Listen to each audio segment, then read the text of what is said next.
Et puis je vois passer Decaune et Gildas dans le hall, et après ils m'ont raconté plus tard qu'ils avaient cru que c'était un nouveau personnage des Chiens. Et sentant la zone qu'elle foutait à Cana, parce qu'à Cana c'était ambiance pépette, machin, tout. Et donc je lui ai dit, bah tiens, il va être midi, on n'a qu'à aller déjeuner. Et puis à la moitié du repas, moi ma décision était prise, j'arrête la télé pour écrire sa vie. Et je commençais déjà à voix haute à chercher des titres en disant on pourrait appeler ça itinéraire d'une femme battue. Et elle me dit ah, non, mais je l'ai, le titre, c'est Darling. Je dis Darling. Et comme je dis souvent, quand on voit ma cousine, le premier mot qui nous vient aux lèvres, c'est pas Darling. Parce que, bon, et puis à la fin du repas, je me rappelle que comme tous les deux Normands, du coup, on s'est bu un petit calmar et je suis monté à voir aussi sec que le directeur du canal et je lui ai dit j'arrête la télé. Et lui il sent mon haleine et il dit tu me diras ça demain quand tu auras décidé. Et ça a étonné tout le monde que j'arrête la télé, sauf Darling, elle était venue pour ça. Et en fait, Darling, si elle était venue, c'est pas du tout parce qu'elle savait ce que je faisais, elle ne m'avait jamais vu à la télé, c'est parce que c'est une femme, donc en gros, l'histoire de Darling, c'est une femme qui vit dans un milieu paysan au bord de la Nationale 7 en Basse-Normandie, et une famille très violente. Moi, je les ai vus, hein, c'est mon oncle, ma tante, j'ai le cousin, tout. Et où vraiment elle en prenait plein, la Darling. Et puis, et surtout, elle voyait du coup au bord passer sur la Nationale des routiers. Et dans des beaux camions et tout, elle trouvait qu'ils avaient des allures de cow-boy. Elle se disait, si je trouvais un moyen pour qu'un jour un routier s'arrête, je monte dans le camion et ça en est fini de la vie difficile. Et en fait, c'est pour ça qu'elle se faisait appeler Darling, c'est parce que pour rencontrer un routier, elle s'est mise à faire de la CB fixe depuis sa chambre. Elle indiquait la nuit au routier paumé par où il devait passer et tout. Et un jour, un routier s'arrête, elle monte dans le camion, elle se barre avec son routier qui s'appelait Robéo 1.4. Et elle se part avec, et d'une vie très difficile, elle passe à l'enfer intégral. Parce que alors là, elle tombe sur un mari d'anthologie, quoi. Un mec notamment qui l'a joué au poker avec ses copains. Et on raconte, il y a ça d'ailleurs dans le film, et dans le livre, une partie de poker où à un moment le mari il dit bon ben moi Renaud il dit moi j'ai plus d'argent donc j'arrête de jouer. Puis ses copains disent attends, t'as pas d'argent, t'as qu'à jouer autre chose, joue ta femme. Et si tu gagnes, tu ramasses notre pognon, si tu perds, on va tous se taper ta femme. Et l'autre il dit distribuer les cartes. Et donc du coup Darling s'est fait violer et tout. Et tout à l'heure, je crois que c'est vous qui parliez de ça, c'est que cette Darling du coup a quitté sa famille, elle avait des enfants, a quitté sa famille. Et bien c'est elle qui a été condamnée. C'est elle qui a été condamnée et c'est elle qui a dû payer une pension alimentaire au mari. Qui non seulement lui, elle avait complètement torché, mais le mari qui abusait de sa fille aussi, le fille violée et tout. Et c'est elle qui a dû payer ça.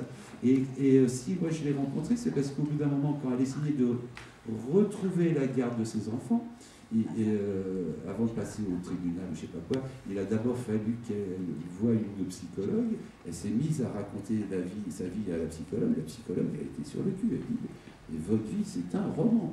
Et elle a fait ah bah ouais, mais moi je sais pas écrire et tout. Elle dit ah, il y a un type qui avant il travaillait à la Siette anglaise, il aimait bien les gens comme ça et tout. Je crois qu'il est à Canal+, il s'appelle, vous devriez peut-être lui demander, il s'appelle Jean Tollet. Jean Tollet, c'est mon cousin. Et le lendemain, il était à Canal. Moi j'ai arrêté d'écrire, c'est comme ça. Et ce qui fait que 2 fois, du coup, je me suis trouvé à aller faire des livres pour la défense des femmes, alors ça n'a jamais été mon idée. Mais je regrette rien. Vous en parlez comme des histoires incroyables, extraordinaires qu'on est venu vous voir, mais c'est peut-être pas un hasard finalement, parce que finalement ces histoires ne sont pas si extraordinaires, c'est juste que d'habitude on les raconte pas. Mais c'était ça qui était marrant pour Darling, c'est que je lui disais mais pourquoi tu le veux ce livre? Elle, c'était pour 2 raisons, c'était pour que ses parents sachent ce qu'elle avait vécu. Et elle disait, c'est marrant parce que c'est vraiment une fille qui a fait aucune étude et tout, mais en même temps elle a eu vraiment une conscience parce qu'elle disait, je voudrais que tu écrives ce livre pour toutes les Darling. Elle dit parce qu'il y en a plein des filles comme ça. Et voilà, donc on est cette année dans l'année des grandes causes nationales 2010 contre les violences, et qu'en fait, parmi ces violences, il y a aussi la prostitution et la partie dans la conjugalité qui est jouer au poker sa femme. Malheureusement, ce sont des choses qui se passent pas forcément de cette façon-là, mais qui se passent régulièrement. Et même dans donc pour revenir aux lois de la gravité et voir ensuite l'adaptation théâtrale, évidemment le phénomène à 21h avant la fin avant le début de la prescription. Enfin, voilà, c'est extraordinaire. En revanche, moi, je m'occupe parallèlement d'un festival féministe de documentaires qui s'appelle Femmes en résistance et qui a lieu à Arcueil tous les ans. Et cette année, on a présenté un film qui s'appelle Seen by Silence et qui explique le cas, alors aux États-Unis, mais c'est la même chose en France, de toutes ces femmes qui sont en prison, souvent à vie, parce qu'elles ont tué leur mari après 20 ans, 30 ans, 3 ans, 4 ans de violence conjugale, et que c'est souvent extrêmement difficile, extrêmement rare que ça puisse constituer parce que parfois le meurtre n'a pas lieu au moment d'une crise ou en flagrant délit ou en légitime défense soi-disant évidente, et que ça met très longtemps avant que les lois puissent reconnaître le syndrome, comment on l'appelle, mais enfin de violence conjugale, qui fait qu'on vit dans une terreur permanente et qu'à un moment on peut se défendre à un moment qui ne semble pas forcément être un moment de crise, parce que la crise c'est en permanence. Voilà. Donc Marc Brunet, comédien et metteur en scène, vous avez là adapté les lois de la gravité donc sur ce thème au théâtre. Et donc comment est-ce que le théâtre est un outil finalement intéressant pour faire passer cette histoire et pour faire tout ce qu'on a dit. Moi, je dirais un petit peu la même chose que Jean, c'est-à-dire que j'ai eu envie d'adapter ce roman, pas par militantisme, pas pour servir la cause des femmes, c'était pas non plus mon projet de départ. C'est l'histoire. Pour dire la vérité, je ne connaissais pas Jean Telet avant de tourner dans Darling, qui était l'adaptation d'un de ses romans. Et je dois le dire parce que je le dis à chaque fois qu'on m'interroge dessus. J'étais dans la loge de maquillage pendant le tournage et je vois rentrer un grand mec tout en bras et en jambes avec une espèce de rire d'enfant perché à 1m95. Et au bout de 30 secondes, je me suis dit, mais il a l'air formidable ce gars, on a envie que ça soit son meilleur ami. Et c'est vrai, je le dis tous les jours, ça agace mes partenaires, parce que je dis ça à chaque fois dans tous les débats. Ce type-là, il dégage une telle sympathie qu'on a envie que ça soit son meilleur ami. Et alors, je ne le connaissais pas, j'ai commencé à lire ses romans, et ça m'a beaucoup plu. Enfin, j'avais lu Darling pour l'adaptation dans laquelle j'allais jouer.